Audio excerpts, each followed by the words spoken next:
67 मंदिर तोड़े जाने, 6 मज़ारें तोड़ी जानी है और 1 गुरुद्वारा तोड़े जाना है। अधिकतर केंद्र सरकार के घरों के निर्माण के लिए तोड़ने, सड़क बनाने के लिए या फ्लाईओवर के लिए तोड़ने। दिल्ली के एलजी साहब ने कुछ दिन पहले एक प्रेस रिलीज देकर मेरे ऊपर आरोप लगाया था कि मैं बहुत सारी मंदिरों को तोड़ने की, मज़ारों को तोड़ने की, गुरुद्वारों को तोड़ने की फ़ाइलें लेके बैठा हूँ और उन पर डिसीज़न नहीं ले रहा हूँ और उसकी वजह से काफ़ी काम रुक रहे हैं। मेरे पास में ये फ़ाइलें आई थी और दिल्ली के अफसरों ने कई सारे प्रोजेक्ट्स के लिए, जिसमें अधिकतर प्रोजेक्ट केंद्र सरकार के हैं, उनके घर बनाने के हैं, कुछ दिल्ली सरकार के भी हैं, कुछ हाईवेज़ वगैरह बनाने के हैं।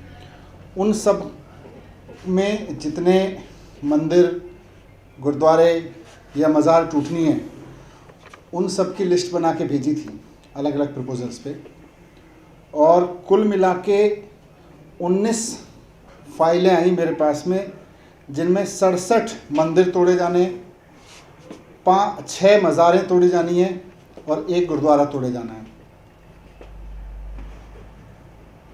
इसमें जैसा मैंने कहा, अधिकतर केंद्र सरकार के घरों के निर्माण के लिए तोड़ने, सड़क बनाने के लिए या फ्लाईओवर के लिए तोड़ने। मैंने इनमें से एक एक स्ट्रक्चर का अध्ययन किया, क्योंकि रिलीजियस सेंटिमेंट से जुड़े हुए हैं ये मसले सारे। मैंने एक एक मंदिर का, मज़ार का, गुरुद्वारे का एक एक का अध्ययन कराया और मैंने देखा कि ये जो 67 मंदिर तोड़े जाने हैं, 6 मज़ार तोड़ी जानी है और 1 गुरुद्वारा तोड़ा जाना है, उसके प्रभाव का भी मैंने आकलन किया, समाज में क्या कर रहा है। मैंने पुलिस की रिपोर्ट्स भी पढ़ी जो अफसरों ने लगा के भेजी। एक रिलीजियस कमेटी है ऑफिसर्स की, उसको भी मैंने, उसकी रिकमेंडेशंस को भी पढ़ा। उसने तो सभी को रिकमेंड किया है तोड़ने के लिए, लेकिन पुलिस की रिपोर्ट लगभग सभी में यह है कि इन मंदिरों को, मज़ारों को, गुरुद्वारों को लोग यूज़ करते हैं और कई जगह सैकड़ों तो कई जगह हज़ारों लोग आते हैं। और हर एक में, ऑलमोस्ट हर एक केस में ये कहा गया है पुलिस की ओर से कि हमारी लोकल रिपोर्ट्स बताती है कि यहाँ अगर इसको हम तोड़ते हैं तो यहाँ लोगों का विरोध होगा, दंगे भी हो सकते हैं, पत्थर भी चल सकते हैं, भड़क भी सकते हैं लोग, प्रोटेस्ट भी कर सकते हैं। हर एक में लगभग पुलिस ने लिखा है। लेकिन उसके बावजूद अगर हमें कहा जाएगा तो हम एक्स्ट्रा फोर्स प्रोवाइड करेंगे, हम फोर्स प्रोवाइड करा के इस काम को करने में मदद करेंगे। पुलिस के तो यही कमेंट्स हैं। और इसमें 90 साल से लेके 40-50 साल पुराने भी बहुत सारे मंदिर हैं। तो मैंने इन सब का अध्ययन किया है, एक एक प्रोजेक्ट का। मैं उनमें से कुछ मुख्य चीज़ों को आपके सामने भी रखना चाहता हूँ कि कौन सी चीज़ें एलजी साहब तोड़वाना चाहते हैं।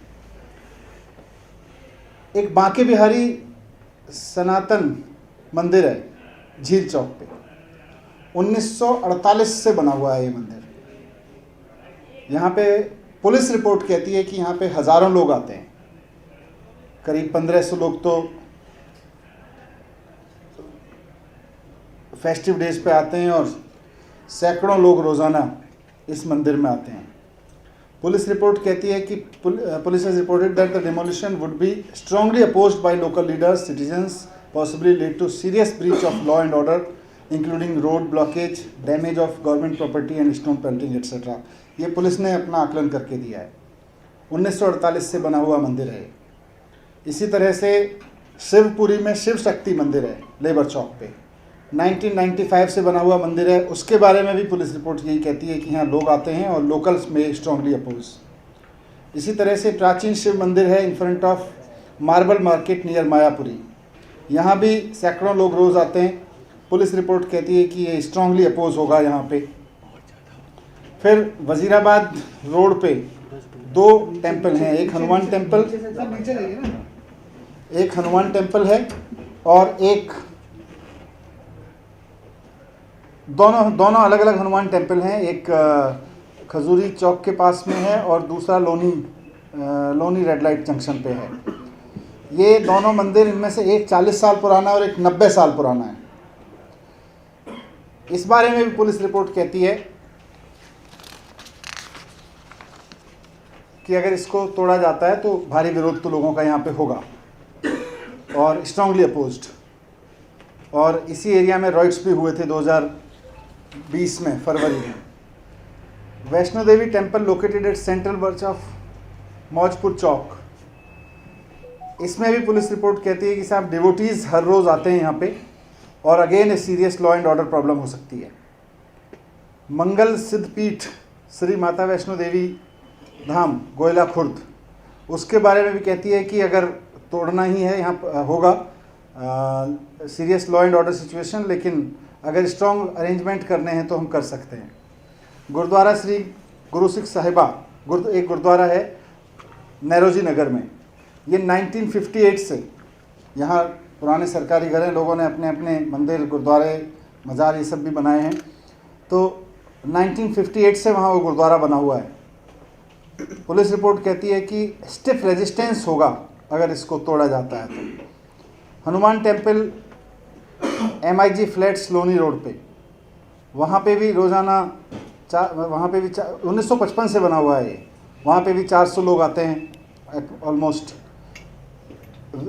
वहाँ भी पुलिस रिपोर्ट कहती है कि this can lead to serious law and order problem. Central government जो घर बना रही है कस्तूरबा नगर में, सरोजनी नगर, नेताजी नगर, श्रीनिवासपुरी और त्यागराज नगर में, वहाँ पे 49 टेम्पल्स और एक मज़ार, 50 स्ट्रक्चर्स हैं जिसमें उससे 49 मंदिर और एक मज़ार तोड़ा जाना है। और ये सब गवर्नमेंट कॉलोनीज़ रही हैं, वहाँ के रहने वाले लोगों ने अलग अलग समय पे इनको अपनी आस्था के अनुसार विकसित किया है और उसमें सैकड़ों लोग जाते हैं, हज़ारों लोग जाते हैं। तो पुलिस ने वहाँ भी कहा है कि विरोध होगा, लेकिन अगर ज़रूरत पड़ेगी तो anti riot equipment, water cannon, tear gas वगैरह के साथ में हम तोड़वा सकते हैं।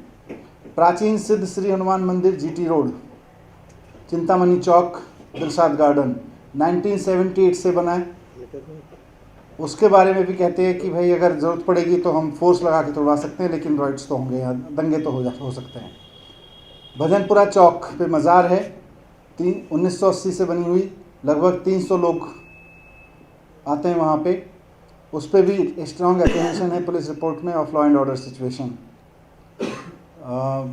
CDR चौक MG रोड पे मज़ार है, उस पर भी पुलिस का यही ऑब्जर्वेशन है। हसनपुर डिपो रोड नंबर 57 पे मज़ार है, उसके बारे में भी ये एप्रीहेंशन है, वो 50 साल पुरानी मज़ार है। हिमाचल भवन के सामने 1980 से एक मज़ार है, यहाँ पे कव्वाली का प्रोग्राम भी होता है अलग अलग समय पे, उसके बारे में भी यही है कि इसमें सेंटिमेंट्स भड़क सकते हैं। दादा ख्वाबा मज़ार ऑन रोड गोयला मोड़, मेन छावला नजफगढ़ में, वहाँ पे तो 1950 से है ये, और वहाँ भी वाल्मीकि समुदाय के भी बहुत लोग आते हैं, हरिजन समुदाय के बहुत लोग आते हैं, और वहाँ भी स्ट्रॉन्ग अपोजिशन एप्रीहेंडेड है। Small temple at Sialkot restaurant, near Sialkot restaurant and another at Shivpuri labour Chowk PPG road, ये बहुत समय से चला आ रहा है। यहाँ पे भी may like to read road blockage of by public and protest. इसी तरह से mandir at Bahadurgarh to Najafgarh carriageway bus terminal के सामने है, यहाँ भी वही है कि अगर इसको serious law and order problem while demolishing. Kali Mata Mandir near ESI hospital Basai Darapur, यहाँ इसको वेंडर्स ने और शॉप ओनर्स ने बनाया, और पुलिस रिपोर्ट ये कहती है कि दिस में create law and order situation. तो मेरा कहने का मतलब ये है कि ये सारी जितने भी मंदिर हैं, मज़ार बनी, गुरुद्वारे बने, ये सब लोगों ने बहुत कई दशकों की आस्था और उन सब से विकसित हुए हैं। इन सब को इसलिए तोड़ना कि भाई हम घर बना रहे हैं या हमें कोई डेवलपमेंट का काम करना है, अच्छी बात है, हम भी डेवलपमेंट के पक्ष में हैं, घर भी बनने चाहिए, डेवलपमेंट भी होना चाहिए, लेकिन हमें ये भी देखना होगा कि जस्ट एक ब्यूरोक्रेटिक रिपोर्ट के आधार पे, जबकि पुलिस भी कह रही है कि serious law and order problem हो सकती है, हम पूरे शहर की हार्मनी ख़राब नहीं कर सकते। हम पूरे शहर को कि बस सरकार के मन में आ गया अब यहाँ पे घर बनाने, दूसरी तरीके के घर बनाने, तो अब सारे 50-50 मंदिरों को एक साथ तोड़ दीजिए, ये ठीक नहीं है। आज की तारीख में मॉडर्न इंजीनियरिंग, मॉडर्न आर्किटेक्ट में हर चीज़ का समाधान है। आज जब हम पेड़ों को लेके इतना सेंटिमेंट रखते हैं कि एक पेड़ को भी नहीं काटना चाहते हैं और उसकी जगह से हम दूसरी तरफ से निकालते हैं या अपने स्ट्रक्चर में चेंज करते हैं, आदमी घर भी बनाता है तो पेड़ ना कटे उसका ध्यान रखता है, उस हिसाब से फिर आर्किटेक्चर उसका क्रिएट करता है। तो विकास होना चाहिए, घर भी बनने चाहिए, सड़कें भी बननी चाहिए, सब ज़रूरी है शहर के लिए, लेकिन हमें इस बात को ध्यान में रख के ही डिसीजन लेने पड़ेंगे कि लोगों के सेंटिमेंट्स ना भड़कें और कोई ऐसी सिचुएशन दोबारा ना हो जैसी हमने थोड़े दिन पहले, कुछ साल पहले दिल्ली में देखी। तो इसीलिए मैंने एलजी साहब से रिक्वेस्ट किया है, मैं इनको भेज रहा हूँ सबके रिकमेंडेशन करके कि इन सब के डिज़ाइन चेंज किए जाएं और इसमें से जहाँ तक हो बिना तोड़े इनसे काम चलाया जाए और इनका स्ट्रक्चर में, इनके डिज़ाइन में चेंज। खबरों से खबरदार रहने के लिए चैनल को सब्सक्राइब करें और प्रेस करें बेल आइकन।